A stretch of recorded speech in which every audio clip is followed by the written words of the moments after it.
part D. Find the average rate of change of f on the interval from x is greater than or equal, or -4 is less than or equal to x, which is less than or equal to 3, so really the interval that they've depicted right over here. And then they say there's no point C in that interval for which f prime of C is equal to the average rate of change. Explain why the statement does not contradict the mean value theorem. Fascinating. All right, let's do this first part first. The average rate of change of f on the interval. Sounds like a very fancy thing, but the average rate of change on the interval is really just the slope of the line that connects the endpoints of the interval. So this right over here, those are the endpoints, and let's figure out the slope of that line. So going from this point to that point, our change in x, which is in a color that you're likely to see, our change in x over here, our change in x is equal to 7. And you could get that by taking 3 minus -4. You could literally just count 1, 2, 3, 4, 5, 6, 7.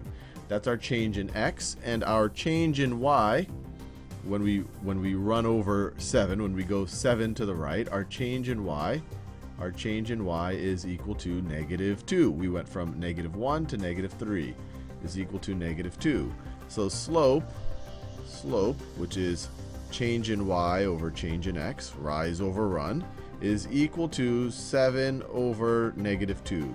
Or, oh, actually, the other way around. Change in y is -2 over 7. So -2 sevenths. And that's all it is. Now you could kind of think of it in kind of the more fancy sense, but you're going to get the exact same answer if you said, oh, well, look, the average rate of change of f on the interval. Well, the rate of change of f is f prime of x. That is the rate of change of f at any point x.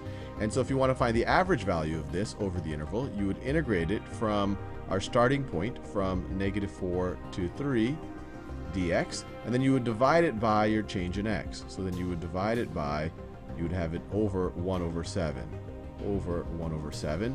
But then this part right over here is just going to be the same thing as f of 3 minus f of 4.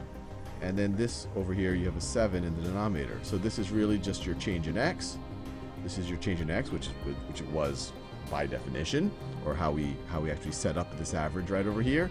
And this over here is really just your change in y. So it really is just the slope between the endpoints. So we did the first part.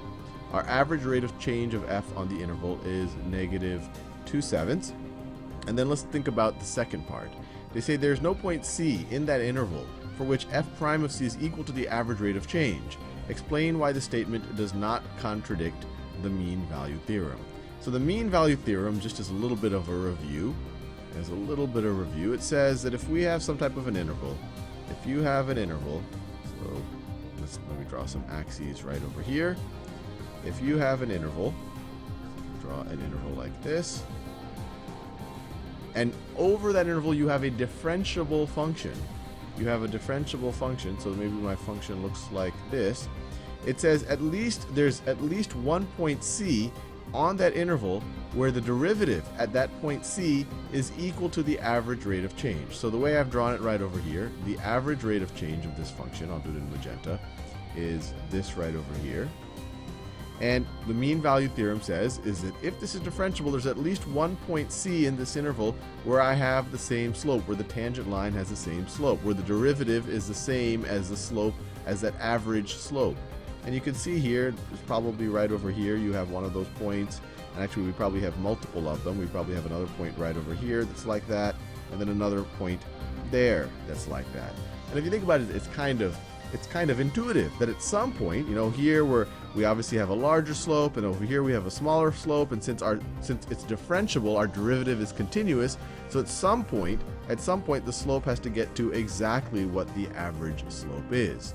Now let's think about our little conundrum with this question right over here. Why is there not a point C for which f prime of C is equal to the average rate of change? And you can even verify that for yourself, because from -4 to 0, our slope is positive. We have a positive slope here, and then the slope just jumps down to -2. It just jumps down to -2, which is a much more negative slope than this. So it never gets to -2 sevenths. And the reason is that this is not a differentiable function at x is equal to 0. it is not differentiable at x equals 0. Our slope jumps here. And because it's not differentiable, the mean value theorem doesn't apply. Now you can imagine if this was differentiable, if this did have a continuous derivative, then you would find a point. So if this looks something like this instead, I'll continue it over here. If it looks something like this instead, where it had a continuous derivative, then there would be a point where the slope was the same as the average slope. Maybe it would have been right over there. So it's really because f is not differentiable over the entire interval. It does not have a continuous derivative. The derivative jumps from a positive value approaching 0 here, and it just jumps straight down to -2 right over here. It doesn't go continuously through all the values in between.